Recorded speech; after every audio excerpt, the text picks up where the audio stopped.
आपलं शरीर केवळ शारीरिक अवयव नाही, तर आपल्या विचार, भावना आणि विश्वास यांचा आरसा आहे. शरीरात काही समस्या सतत येत असतात, पण खरं कारण तुम्ही कधी विचारलं आहे का? आपले शरीर आपल्याला काहीतरी सांगत आहे. तुम्ही कधी ते ऐकलं आहे का? आपलं शरीर फक्त व्यायाम किंवा आहाराने नाही, तर आपल्या विचारांनी आणि भावनांनी देखील आकार घेते. लेखिका लुईस एल हे सांगतात, तुमचे विचार तुमच्या शरीरावर परिणाम करतात. सततचा ताण, राग आणि चिंता शारीरिक आजार व वेदना निर्माण करतात.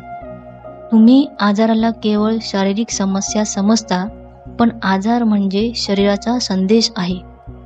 जसे की कंबर दुखणे म्हणजे आपल्यावर ताण जास्त आहे. त्वचेचे विकार म्हणजे आपण स्वतःला स्वीकारत नाही. डोळ्यांची समस्या म्हणजे आपण सत्य पाहण्यास तयार नाही. आपण ते संदेश ऐकतच नाही, त्यामुळे शारीरिक त्रास वाढतो. शरीराला योग्य प्रेम न दिल्यास तो त्रास देतो. तुम्ही जसं स्वतःला स्वीकाराल तसं तुमचं शरीरही सुधारेल. तुम्हाला निरोगी ठेवल्याबद्दल तुमच्या शरीराचे नेहमी आभार माना. मी माझ्या शरीराचा आदर करतो, कारण ते नेहमीच माझ्यासाठी काम करते. मी पूर्णपणे निरोगी आहे. मी स्वतःला स्वीकारतो. दररोज व्हिज्युअलायझेशन केल्याने शरीरात सकारात्मक ऊर्जा वाढते. ताण, चिंता आणि नकारात्मक विचार शरीरात जखम निर्माण करतात.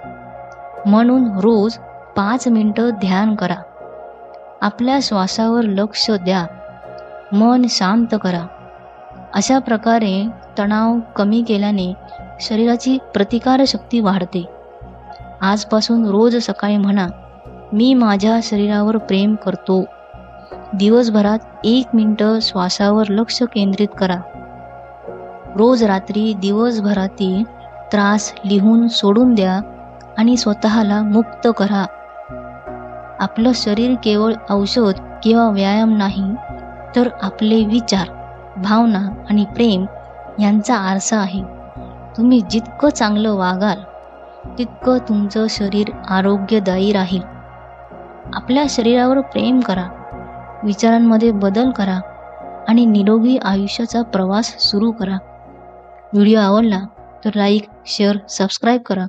पुन्हा भेटूया पुढच्या व्हिडिओमध्ये. धन्यवाद.